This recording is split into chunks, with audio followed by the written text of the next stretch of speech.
Bonjour, bienvenue dans cette nouvelle vidéo qui est un In My Mailbox qui regroupe donc mes acquisitions du mois de janvier. Je commence tout de suite avec les bandes dessinées. Donc il y a Sherlock Holmes Grim Alleys, le tome 1, Le Premier Problème de Sylvain Cordurier et Alessandro Nespolino, publié chez Soleil dans leur collection 1800 et qui raconte donc les origines de Sherlock Holmes.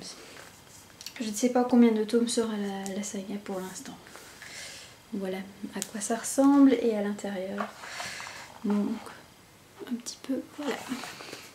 La deuxième BD c'est en fait un préquel à un jeu vidéo. Donc il s'agit de Devil May Cry, les chroniques de Vergil de Isu et Pion, publié chez Glénat. Et qui se passe avant le dernier Devil May Cry, qui est lui aussi un préquel par rapport aux autres jeux vidéo. Donc voilà, c'est le préquel du préquel en gros. Et à l'intérieur ça ressemble un peu à ça. Voilà, j'aime beaucoup le jeu vidéo, donc j'ai hâte de voir un petit peu ce que ça peut donner en BD. Passons maintenant donc à tout ce qui est roman. J'ai commencé l'année avec Taya et Nathalie, vu qu'elles sont venues à Louvain-la-Neuve, donc j'en ai profité pour acheter les deux premiers livres de l'année. Le premier c'est Écarlate de Hilary Jordan, publié chez Belfond, qui est un roman contemporain mais qui se passe légèrement dans le futur. On est aux États-Unis et une jeune femme qui s'appelle Anna Payne devient une chrome, une rouge comme on dit, c'est-à-dire que son visage est peint en rouge pendant 15 ans, 16 ans, pardon. Pourquoi elle a ça? En fait, elle est sortie avec un protestant, comment on appelle ça? Un pasteur, voilà, marié. Et donc déjà ça, hein, c'est pas bien. Et deuxièmement, elle a avorté ensuite quand elle est tombée enceinte de lui, donc pour ses crimes. Là, dans cette société américaine où l'église a repris un peu les tout pleins pouvoirs, et bien les femmes et les hommes qui commettent des crimes pareils doivent devenir des chromes, c'est-à-dire être peintes en rouge durant 16 ans pour Anna.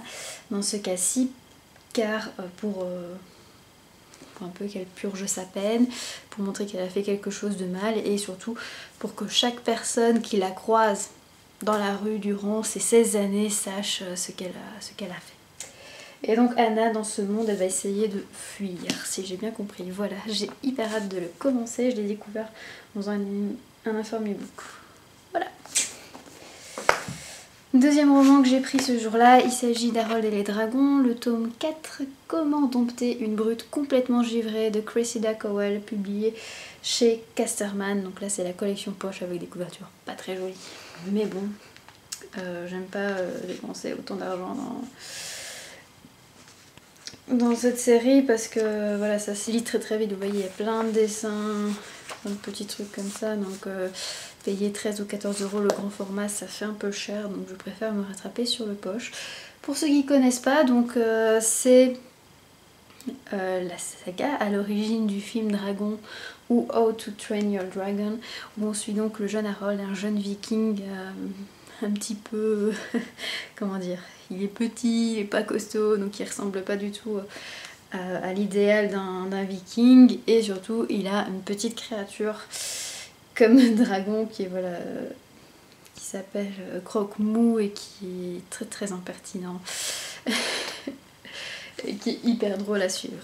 Voilà, c'est pour les 8-10 ans, mais moi ça me fait encore rire aujourd'hui. Alors, il est arrivé lundi 27 janvier, après 2 mois après sa sortie. Je suis hyper contente qu'il soit là. Il s'agit de Idun, le tome 2, la triade de Laura Gallego Garcia, publié chez Bayard Jeunesse.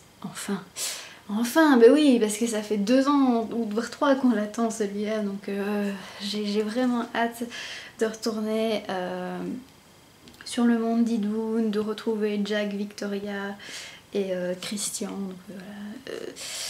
C'est une histoire de fantasy pour ados, c'est espagnol et c'est très très bien écrit. J'avais adoré le 1 et j'espère adorer également le 2. Le dernier roman, il s'agit d'un poche, c'est Le Huillet-tu de Henri Courtade, publié chez Folio SF, que je voulais lire depuis très longtemps. Je regrettais de ne pas avoir pris le grand format il y a quelques années à la foire du livre, quand les éditions 1000 saisons étaient passées, et voilà, je peux enfin me rattraper. J'espère le lire rapidement, ça revisite les contes, ça se passe dans le milieu urbain, c'est tout ce que je sais. J'ai pas envie d'en savoir plus, je veux le découvrir par moi-même. Passons au manga, donc pas mal de suites. Sailor Moon, le tome 4 de Naoko Takeuchi, publié chez Pika Édition. Voilà, j'ai encore lire le tome 3 avant celui-ci. Faut que je me mette à jour. Et une autre suite où je dois également me mettre à jour, c'est The Earl and the Fairy d'Ayoko et du Mizutani avec toujours de somptueuses couvertures. Publié chez Glénat, je vais encore lire le 2 également. Voilà, c'est tout pour les acquisitions de janvier dont je n'ai pas encore parlé. Je reviens maintenant brièvement sur les livres qui ont déjà fait l'objet de ces lundis que lisez-vous et que j'ai également acquis en janvier.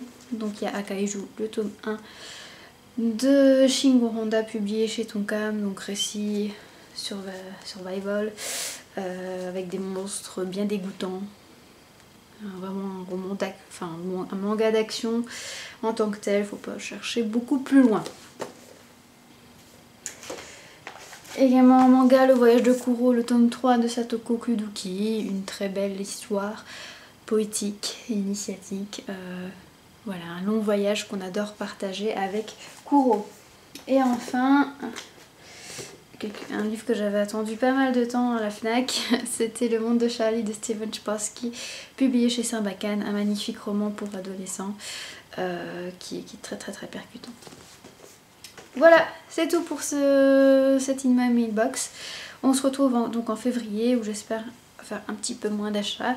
En tout cas, je suis plutôt contente de moi parce que d'habitude je tourne autour de 15 livres achetés et là j'en ai acheté 13 ou 12, donc voilà, je réduis un petit peu le rythme et surtout en février j'ai rien prévu d'acheter à part 2-3 trucs, donc j'espère que le bilan sera un petit peu plus mince. Et oui, faut vider notre palle, hein, faut pas l'oublier ça. Allez, je vous laisse et je vous dis donc à très bientôt, ciao!